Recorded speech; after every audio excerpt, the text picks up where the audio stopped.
오늘은 시편 106편 말씀입니다. 이 106편 말씀은 한마디로 우리의 인생은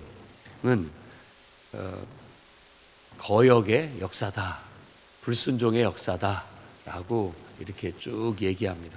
그러면서 그런 가운데에도 하나님의 인자하심과 하나님의 선하심이 우리를 따랐다.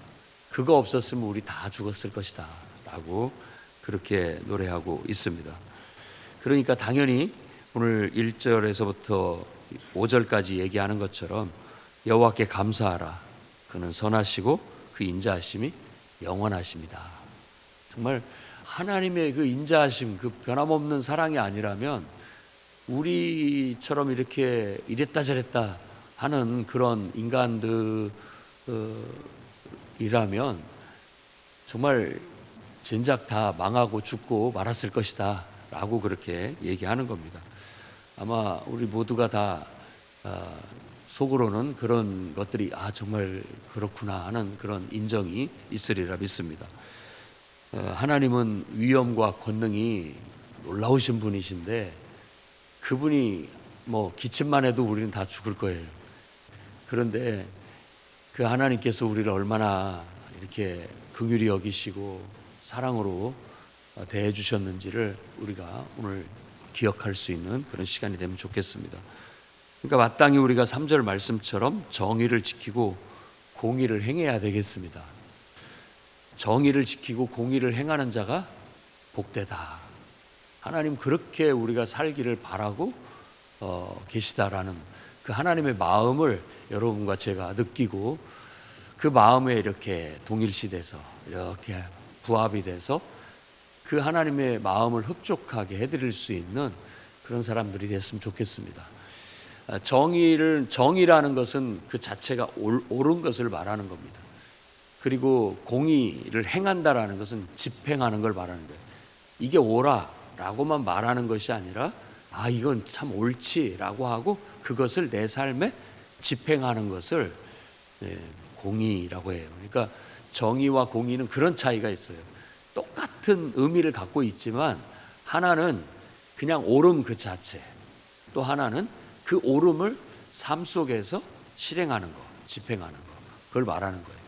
그래서 하나님이 이 공의를 행하신다라는 것을 다스린다, 통치하신다, 심판하신다라고도 번역이 돼요. 왜냐하면 올바른 어떤 정의, 하나님의 법이, 하나님의 율법이 있다면 그 율법대로 하나님께서는 집행을 하시는 분이, 그게 심판이라고 하는 겁니다.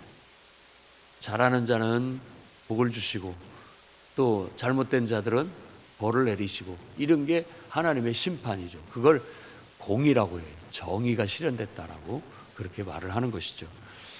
한 국가도 법치주의 국가를 표방하고 나아갈 때 헌법이라는 정말 절대적인 어떤 법이 있습니다.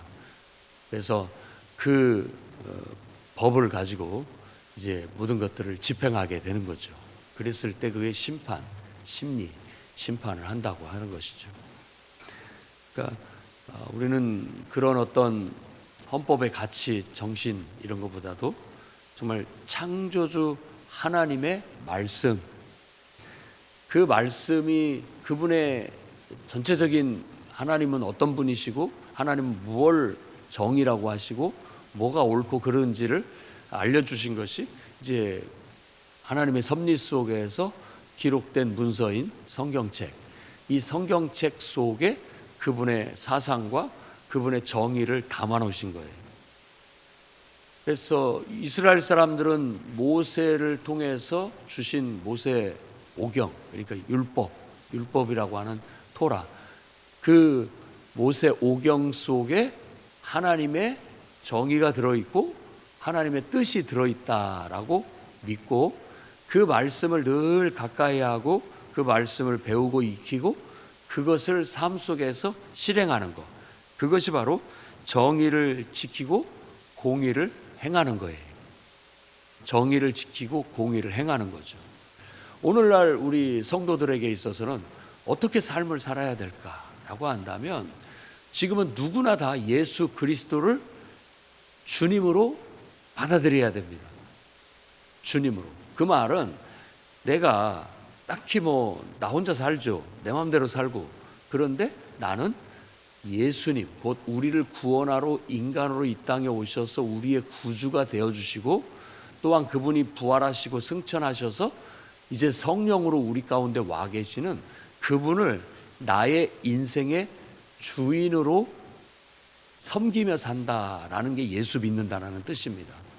그러니까 난 예수 믿어 라고 말하는 것을 내가 어떻게 실행하고 있는가를 한번 생각해 보십시오.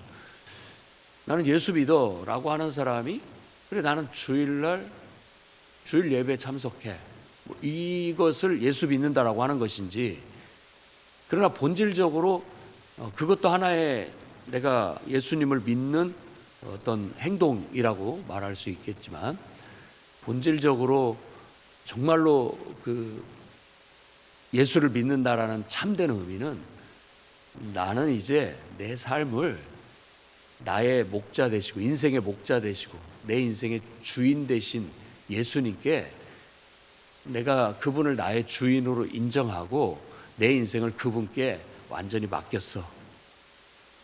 그리고 이제는 내 마음대로 안 살아.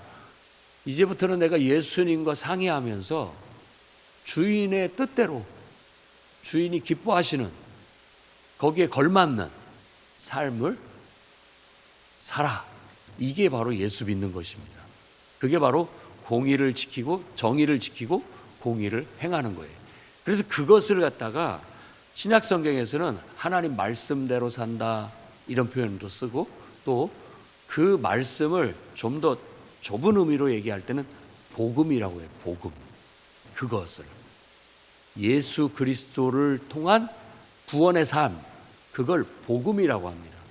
그러니까 나는 복음을 듣고 복음에 순종했어 라고 한다라는 것은, 야, 이 사람들아, 예수님이 너의 진정한 주인이야.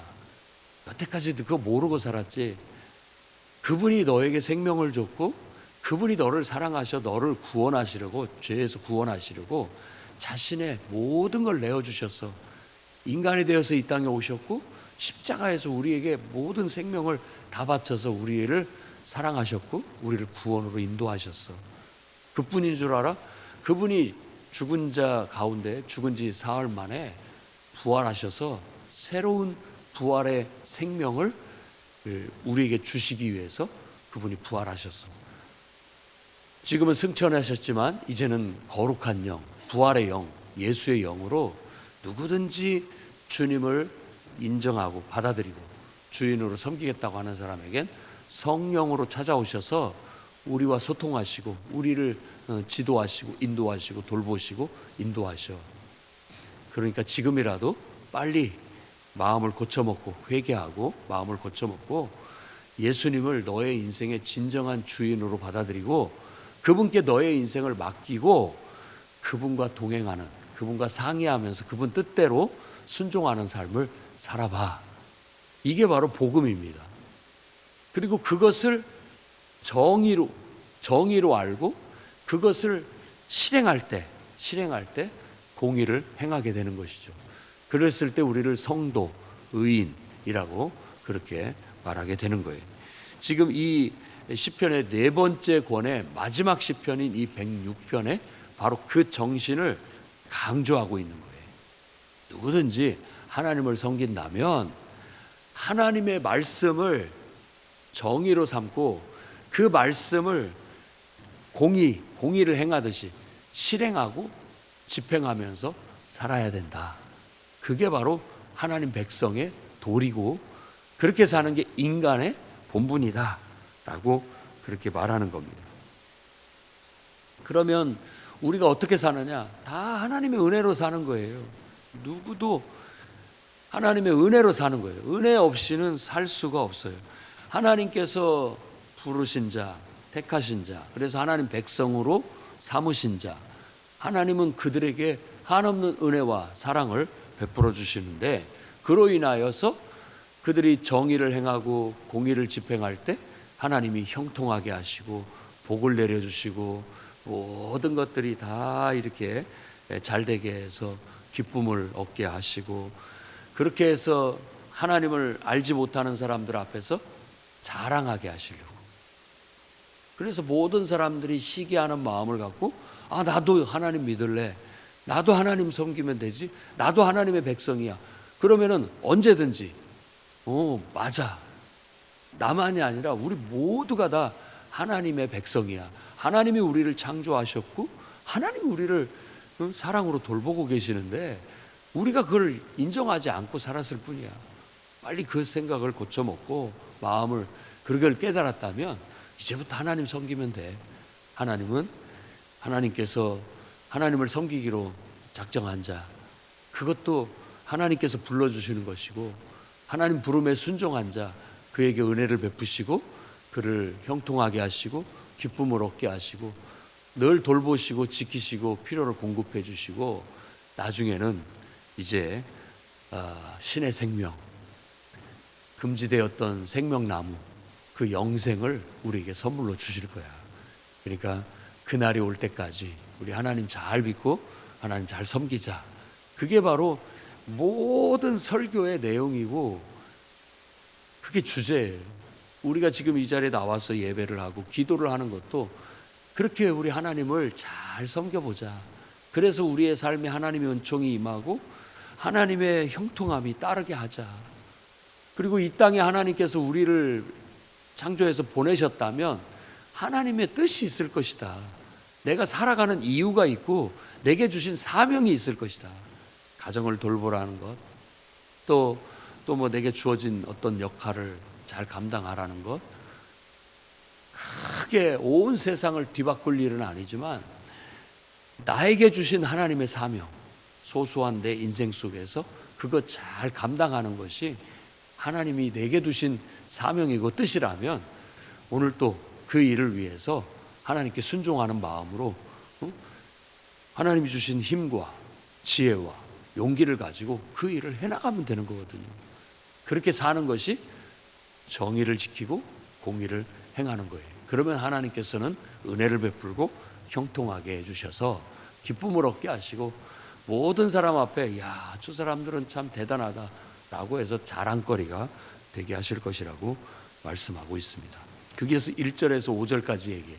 그 다음에 6절부터 이제 나머지 얘기는 뭐냐, 그렇게 하나님께서 이스라엘을 선택하셔서 아브라함을 선택하시고 그들을 또 요셉을 통해서 구원하셔서 애굽에서 큰 민족으로 크게 하시고 이제는 애굽을 나와 약속하신 가나안 땅, 아브라함에게 약속하신 가나안 땅을 그들에게 유산으로 주시기 위해서 그들을 광야로 이끌고 나오셨는데, 그 나올 때부터 거역하기 시작하더니만, 불순종하기 시작하더니만 끝까지 거역과 불순종이 끊이질 않더라라는 이야기들을 탄식 섞인 마음으로 하고 있습니다.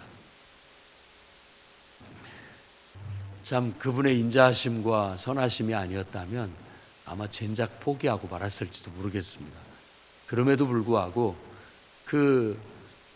정말 어떤 천년의 역사 속에, 수천 년의 역사 속에 늘 불순종하고 곁길로 가는, 거역하는 우리 인간들을 향하여 하나님은 그래도 끌어안고 그래도 품에 안고 어떻게든지 그들이 변화돼서 정말 복된 삶을 살게 하려고 애를 쓰시는 그런 모습을 노래하고 있어요.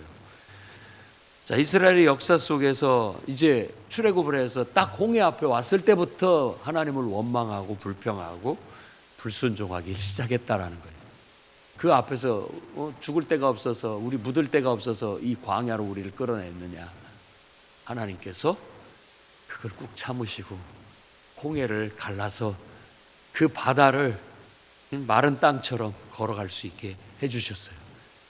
그리고 자기들을 죽이겠다고 쫓아온 애굽의 군사들은 그 자기들이 마른 땅으로 건넜던 그 홍해 바다 속에 물로 덮으셔서 한 사람도 살아남지 못하게 하셨다. 이렇게 큰 은혜를 베풀어 주셨어요. 그러니까 그런 은혜를 보면 막 너무나 기뻐하고 하나님을 환호하다가도 또 다시 또 어렵고 힘든 광야길이 생기면 또 원망하고 불평하기 시작합니다. 먹을 것이 없어서 불평하고 원망하자 하늘의 만나를 내려주시고 메추라기를 주셨습니다. 그럼에도 불구하고 계속 욕심을 내고 하나님을 시험하였다라고 그렇게 얘기합니다. 그때 하나님께서 나 도저히 이런 불순종하는, 또 이렇게 원망하고 불평하고 거역하는 이들과 함께 할 수가 없겠다라고 하면서 그들을 버리겠다라고 하나님이 하셨을 때 모세가 하나님 앞에 서서 그걸 말렸다. 그래서 모세가 말리자 하나님 그 말을 듣고 다시 기회를 주셨다. 끝까지 함께 해보겠다고 주님이 하셨다. 그럼에도 불구하고 또 모세와 아론을 시기하여, 이제 성경 얘기죠, 그들이 당을 져서 너만 하나님의 종이냐라고 하면서 그랬을 때에도 하나님께서 그들을 땅을 갈라 그 무리들을 다 땅속에 다 묻으셨다라고 그렇게 얘기하고, 그리고 또 40일 동안 산에 올라가서 먹지도 마시지도 않으면서 하나님과 소통하면서 이스라엘 백성이 하나님 백성답게 살아갈 수 있는 어떤 규칙, 법을 하나님 앞에 받을 때 그 대표적인 게 이제 십계명이죠. 그때 땅에서, 이 밑에서는 이스라엘 백성들이 금송아지를 만들어 그게 하나님인 것처럼 섬겼다. 풀 뜯어먹는 소로 내 영광을 완전히 추락시켰다라고 그렇게 얘기를 합니다. 그럼에도 불구하고 모세가 와서 다시 또 하나님 앞에 중재하니 그래도 하나님께서 또 그분의 인자하심으로 용서하시고 다시 또 그들의 하나님이 되셔서 이끌어 주셨다. 또 발람이라는 그 거짓 선지자의 농간으로 인해서 많은 젊은이들이 바알 숭배에 빠져서 갔을 때 제사장 비누아스가 일어나서 그들을 처단하여 재앙을 그치게 했다. 그것을 영웅적인 행동으로 말하고 있는 거예요.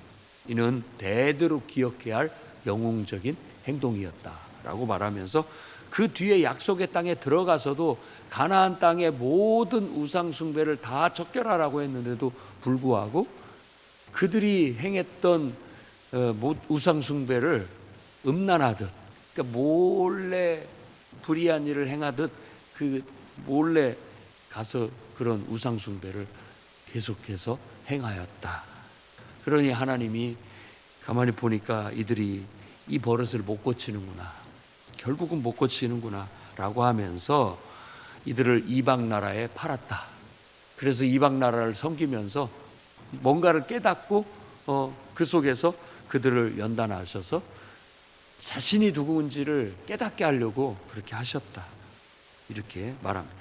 43절 말씀 보면 여호와께서 여러 번 그들을 건지시나 그들은 교묘하게 거역하며 자기 죄악으로 말미암아 스스로 낮아짐을 당하였다라고 그렇게 말합니다.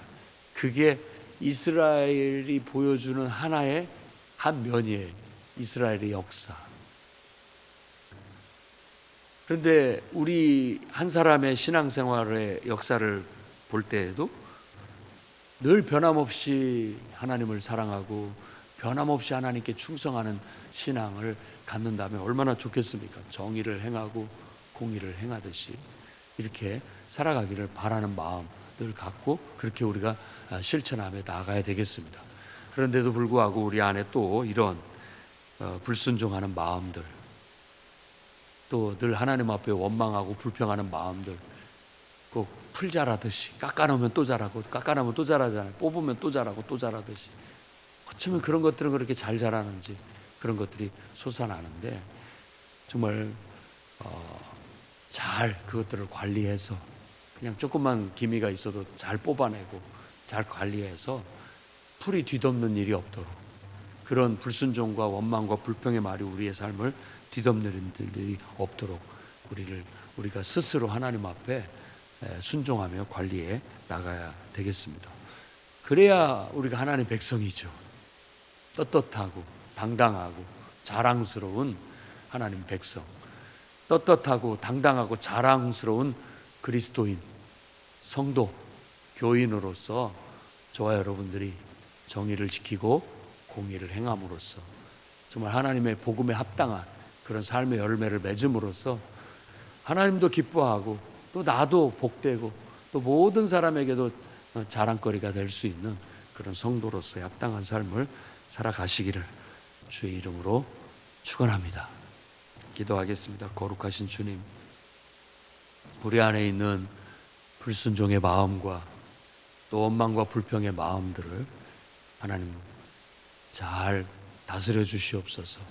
또 그런 마음들이 일어날 때마다 적절하게 제거하고 뽑아내서 불순종이 우리를 뒤덮는 일이 없도록, 원망과 불평이 우리의 삶을 지배하지 않도록 관리하게 해 주시옵소서. 오직 하나님을 사랑하고 하나님께 내 인생을 맡기고 오직 하나님과 상의하며 하나님의 선하신 뜻대로 잘 맞춰서 순종하는 삶을 살게 해 주셔서 우리의 인생이 형통하고 복되게 하셔서 믿지 않는 자들에게 자랑거리가 되게 해 주시옵소서. 예수님 이름으로 기도드립니다.